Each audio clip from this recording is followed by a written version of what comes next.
Hello everyone, I'm sending out a quick video to cover some questions we've had on the logbook and making the transition to Firehouse.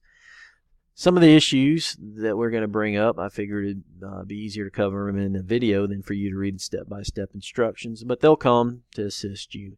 The first question that we need to address is, how do I log in my daily routines, that would normally go in the logbook? First thing you'll do is go into your activity.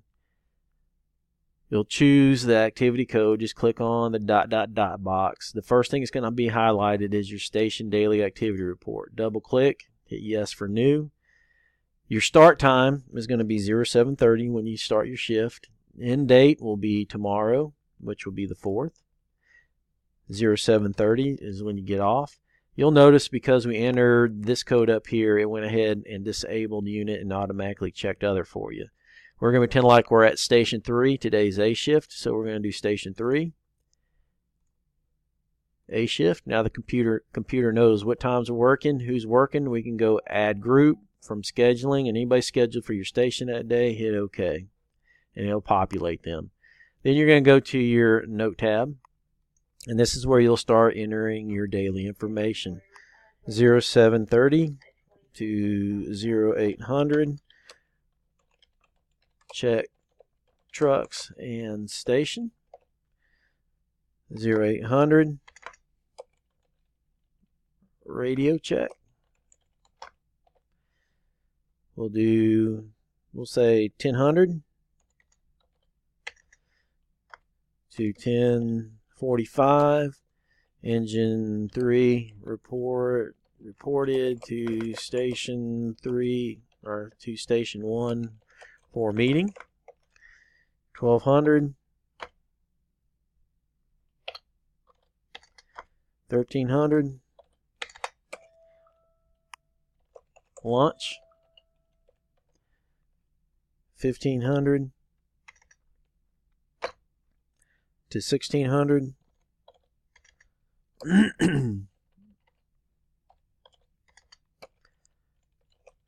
Wash trucks. So just like you do in your logbook, you'll enter your information. Some of the questions have come up. When do we actually do an activity of its own? Rule of thumb, if it's in your daily routine and your daily schedule, like having to clean the kitchen, cleaning the living room, wash truck, yard day, it'll all be entered here in this station daily activity report. If you have to go out the station and do a work detail, a go-to public fire, education, that's going to get its own activity. If you're at a station like 10, station 12, station 5, who do special projects, you're going to actually cut and do an extra activity so we can capture the hours when you go above and beyond your normal daily routine. For an example, station 10 is always working on weed eaters or generators, and they go out and they actually cut an activity for working on a generator, and we capture those hours. Station 12, when they go out and work on nozzles, you're going to do an activity, maintenance nozzle, so we can capture that information that goes above and beyond. Station 5 with gear, same thing. So as a rule of thumb, you go ahead, anything in your normal routine, anything you capture in the logbook normally goes here in the station daily activity. Anytime you do a go-to or go above and beyond, we need to capture that activity when you're out there maintaining and doing all them special projects that you do.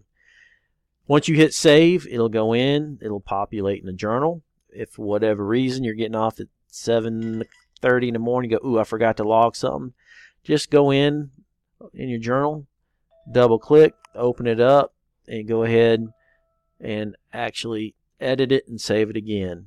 You can go in and edit it as many times as you like, and when you save, you're done. The next thing and last thing we're going to cover right now is a question came up today. How are we going to know where these reserve trucks are? How do we know where they went? You need to know who had the truck.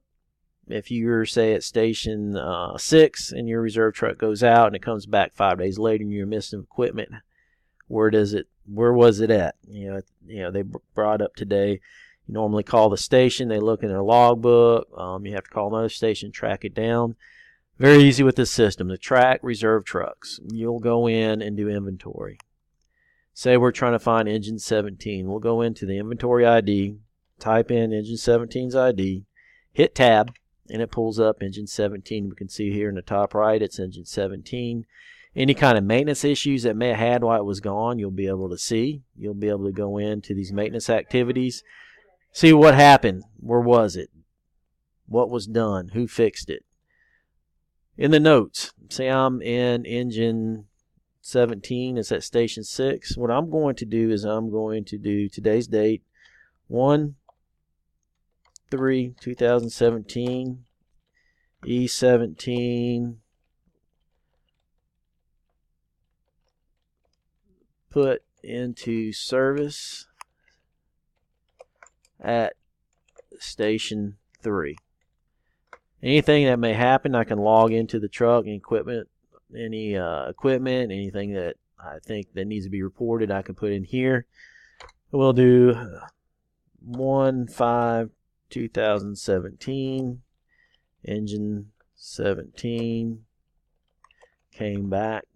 Or you can do BIQ, and we know it went back on that date. And as we go through, we build this log out, we can track where that truck went. It may go to 3 different stations before it ends up back at its home station. You can get in here, quickly pull it up within seconds, find out if it had any maintenance issues, and actually get a trail of where it went without having to call around. If you don't know the code, which everyone should be able to get in, know how to do a search, but if you don't, you can hit browse. You're going to go up here to the make, you'll double click, that puts it in alphabetical order, and all the E1s are right here, what station they're at, and you can just double click to open up the truck. Those are a couple little things we will be addressing more. We ask that if you have any suggestions or any codes that we may be missing or things you would like to see implemented, shoot me an email. We'll get them implemented and make this a very successful transition.